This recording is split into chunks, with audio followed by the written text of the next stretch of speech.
You ever wonder why so many members of Congress retire wealthy multimillionaires? Or why folks who are wealthy to begin with even bother to run for these public service offices, when conceivably they could make a lot more money in the private sector? Well, yeah, sure, there's the prestige, power, the VIP of the office. But the key currency, I submit to you, in Washington, D.C., is a kind of basic inside information. Inside information that can make you millions of dollars in the stock market. The creativity on Wall Street to make money is legendary, and nobody can fault them for that. But the rapid evolution of subprime mortgages in the 2000s ultimately led to the great financial crisis, 2008. In those days, people were getting mortgages with $500 down and maybe just showing a pay stub as far as their employment. All the while, Wall Street was bundling these mortgages up into AAA-rated bonds and selling them to investors. After a while, these houses went belly up, mortgages went in default, and these bonds started collapsing. And the crack started to show with lost jobs, people losing their homes, recession, foreclosures, and so on. So what emerged out of that was likely a domino effect on our major financial institutions. On Thursday, September 18th, 2008, just make a note of that, mental note of that, Treasury Secretary Hank Paulson and Fed Chairman Ben Bernanke held a closed-door meeting to present their proposed request for $700 billion in emergency bailout money to Congress. The U.S. financial system was teetering. Congressional leaders were told in stark terms that the economy was on the brink of collapse and that we may not have an economy by Monday. This was a Thursday, by the way. It must have made an impression on members of Congress and those seated in that room, because the very next morning, Friday, September 19th, Congressman Spencer Bachus, the ranking member on the House Financial Services Committee, placed trades on stocks, betting on the crash. Not to get too much in the weeds on this, but Bachus bought call options on something called the ProShares Ultra Short QQQ. Symbol is QID if you want to look it up.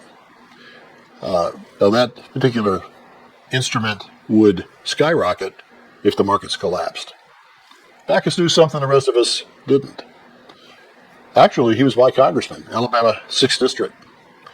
I don't remember getting a call from Mr. Bachus saying, "Hey, Ed, you should buy this investment too. Looks like it's going to really skyrocket here." So I guess I wasn't on his text thread that day. When I decided to take up this topic, I was appalled at the arrogance of Congress on both sides of the aisle. It's not a Democratic Party or Republican Party issue. This is a nonpartisan issue that many seem to agree on. If there's one nonpartisan issue many Congress people seem to agree on, it's the ability to use insider, non-public, and confidential information to make money in the stock market. So these are the kind of deep dive topics that we try to present on Ed Talk today. Topics that may be under the radar, topics that maybe deserve a second look. I present these topics for entertainment, enlightenment, but also to elicit comments and opinions from the viewer. You may or may not agree with me. Let me know. Drop a comment below. Back to the story. So should Congress be able to actively trade in the stock market? What's your opinion on that? Currently, they only have to disclose trades. They're free to trade anytime they want. They have to disclose these trades within 30 to 45 days. And what good is that? 30 days out, 45 days out, that information has already hit the public markets and been absorbed. Any potential runaway profits are long gone. Since 1934, insider trading has been a thing. But back in those days, it really pertained to business executives in publicly traded companies. But ever since 1968, the courts have held that insider trading is illegal for anyone. Anyone who has unfair access to confidential, non-public information, material information that's going to affect stock prices, and uses that to trade for profits. But Congress, it appears, is above the law. But think about this. Members of Congress are the ultimate insiders. They have exposure to pending legislation, pending changes and regulations. They're the first to know about pending crises or executive actions or good news for that matter. They also know about these big contracts, who they're going to be awarded to and so on. And over the years, a lot of people have been convicted, sent to jail, and paid hundreds of millions of dollars in fines for trading on inside information.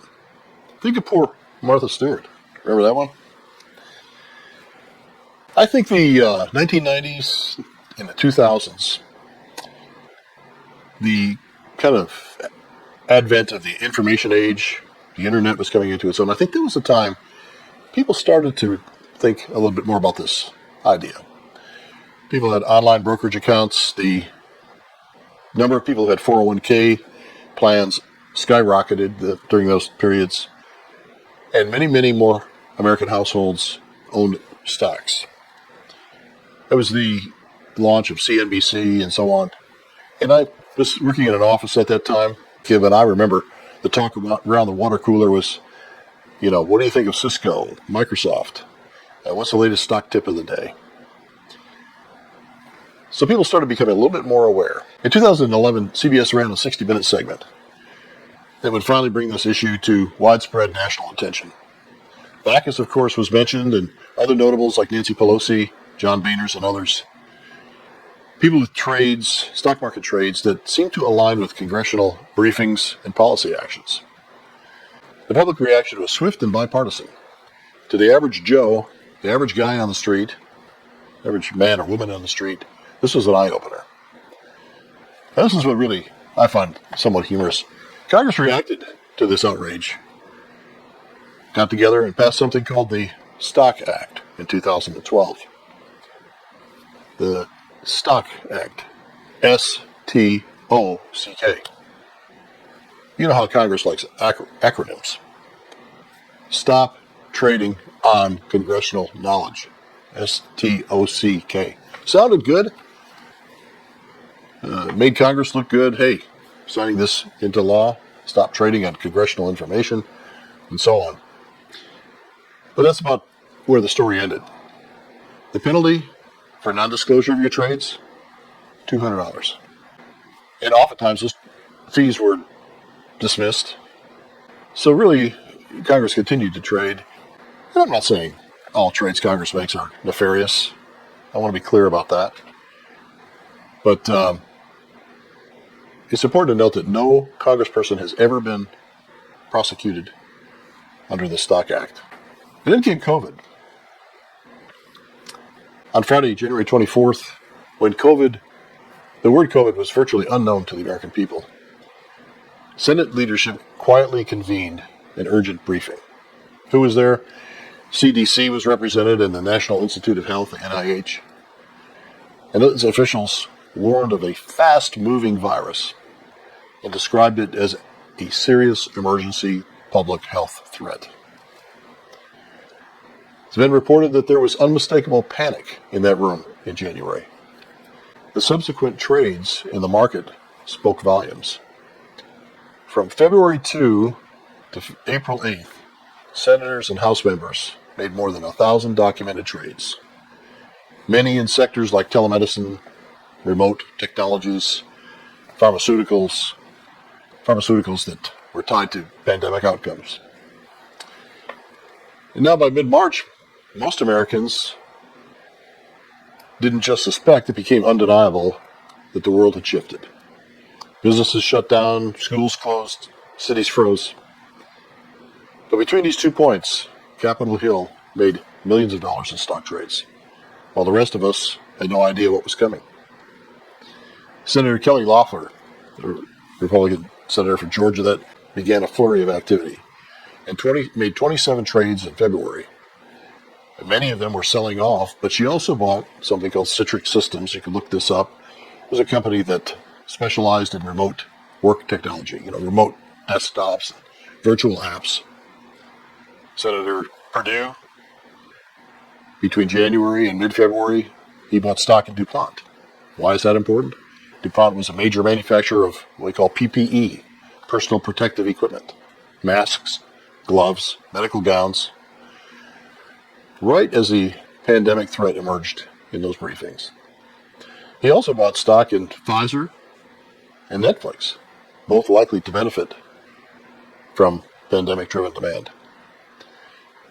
He didn't just dump risky stocks, he bought into the pandemic future. PPE, pharma, streaming technologies.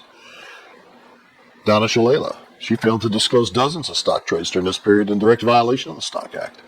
Among her holdings, telemedicine companies and medical-related stocks. And then there's Richard Burr. He also attended that January 24th briefing, and he sold $1.7 million worth of stock shortly thereafter. In a meeting with private donors a few weeks later, he was quoted as saying, "This virus is much more aggressive. It's kind of like the 1918 flu pandemic." So while the average Americans were being told, don't panic, lawmakers were already rebalancing their portfolios and placing bets. They did it weeks before the country shut down, before toilet paper disappeared, before those Zoom meetings, before the job losses. Now, I should add that I'm sure that not every trade made by Congress is the fairest attempt to enrich themselves. So I don't want to give that impression. However, the temptation, the past evidence, well, with that, it might be best to just take trading out of the equation, prohibit trading altogether. What do you think? Just my opinion. Investigations into these trades were made by the SEC and the Department of Justice and the Senate Ethics Committee.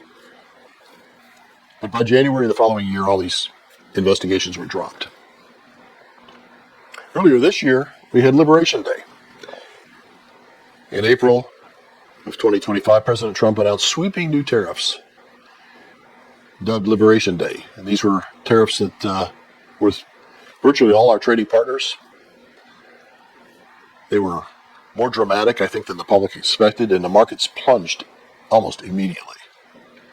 But in the days before and after the announcement, more than a dozen members of Congress and their families made over 700 stock trades.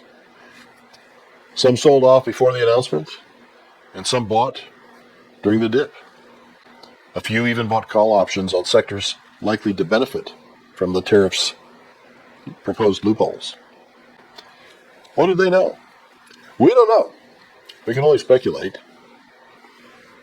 But this isn't a partisan issue, it's an American issue. Whether you're red, blue, or something in between, the idea that lawmakers can use their privileged access for personal financial gain offends a basic sense of fairness, in my opinion. Let's be clear, we're not talking about minor oversights. We're talking about lawmakers making decisions that move markets while investing in those same markets. That's not representation. That's exploitation. So let me ask, should those in public office at this level be required to maybe hold their assets in a blind trust? Or should they be able to hustle out of a closed-door meeting and log on to their brokerage account? Or call family members with the latest inside information? I don't know. You tell me. But here's another thing. Who makes those rules? Who can change this? Congress does. So don't expect any real changes anytime soon. Should Congress be prohibited from stock market trading altogether by virtue of their inherent access to this information? Or not? Let me know what you think. Drop a comment below, and I promise to read it. Or if there's another topic you'd like researched and discussed on this channel, let me know that too. And I'll see you next time on Ed Talk Today.